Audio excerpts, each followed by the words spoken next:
Yo, it's Travelli. I'm back, and today we are breaking down why the Dallas Cowboys went from one of the best offensive lines in 2016 to now being one of the most inexperienced and inconsistent lines of 2020. This is a complete horror show, so if you're not a fan of injuries, which obviously no one is, please click off this video because there's going to be a bunch of them. Otherwise, please like, comment, and subscribe, and stay tuned for a wild ride right now, all right? Let's jump into the action. Okay, this story starts in 2016 when the Dallas Cowboys draft Ezekiel Elliott and Dak Prescott, knowing that they're going to have a fortress to put this dynamic duo behind. So when we start looking at these names, we can start with right tackle Doug Free, drafted in 2007, ended up playing 124 games and starting 114. Very solid contributor. They had Zach Martin, who was drafted in 2014 at right guard. Very solid offensive lineman, widely recognized as one of the best in the league. Obviously, Travis Frederick, drafted in 2013, had a very solid career with the Dallas Cowboys, widely recognized as the best center sometimes. At left guard, they had Lyle Collins, drafted in 2015, and at left tackle, they had Tyron Smith, obviously one of the best left tackles in football, drafted in 2011. In 2016, Tyron Smith, Travis Frederick, Zach Martin, and Doug Free were huge for the progression of Dak Prescott as well as Ezekiel Elliott. After that 2016 playoff run, the Dallas Cowboys offensive line, which was once considered one of the best in football, slowly started to vanish. Doug Free retired after that 2016 season, leaving them empty at right guard, something that they had filled since 2007. Reserve guard Ronald Leary signed a big contract in Denver, now leaving that left guard spot solely up to Lyle Collins, who they eventually moved to right tackle in the following seasons. How come one of the best offensive lines in Cowboys history, debatably as good as the early 1990s offensive line, how come it was short-lived?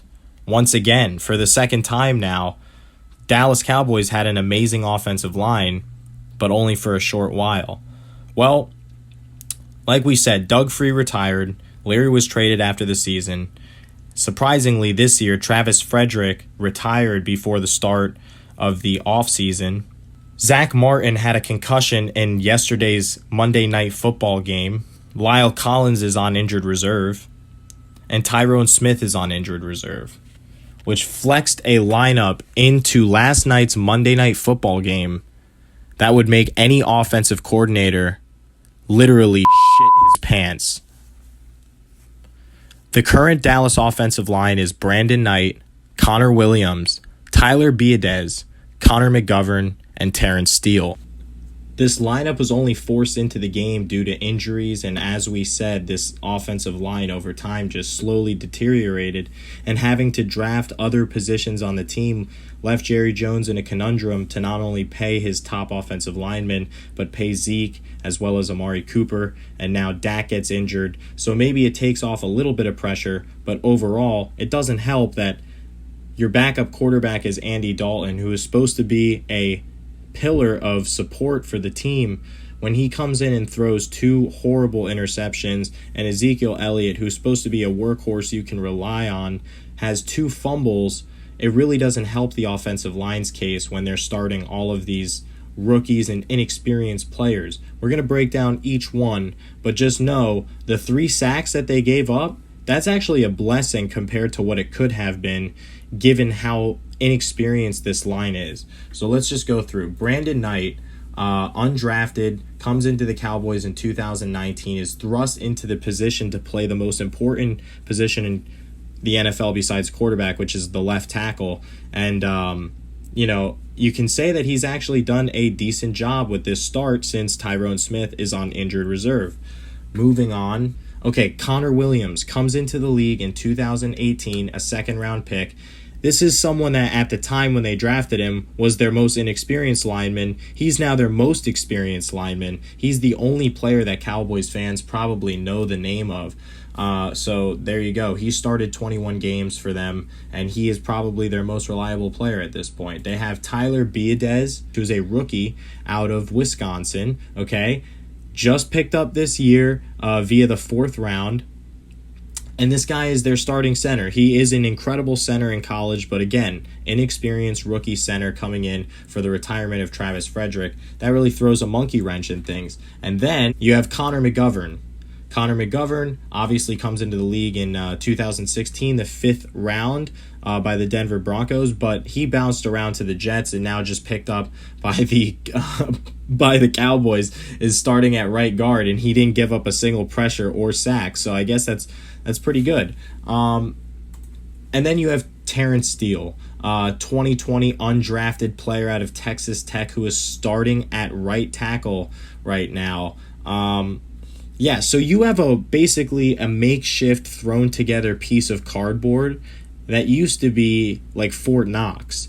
And you had like a really nice general back there in Dak Prescott, and now you kind of have like, you know, I don't want to say any political names, but you have someone back there that is incompetent to say the least.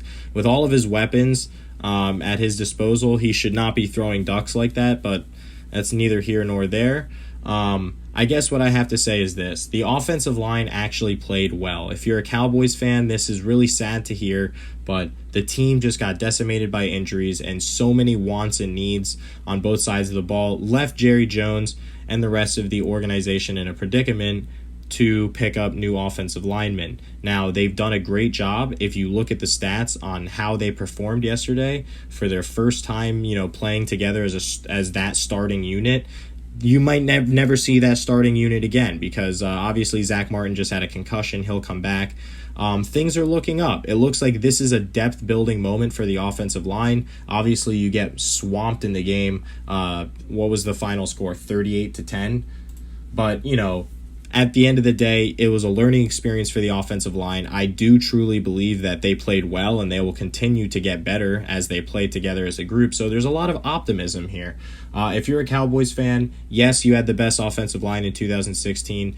Yes, you have the most inexperienced line in 2020, but that does not mean that they are trash, because this team will get better over time. They have one of the best running backs in football, and you have a game manager quarterback with great receivers. If they can hold up their end of the bargain, I think that you're in a good position moving forward. So this certainly isn't a video to be negative. I think that you have a lot to build on moving forward, and please, if you agree with anything I just said, leave a like, leave a comment, leave a subscribe. It means the world. And you know what I'm about to say, guys. We could all say it together, huh? Peace!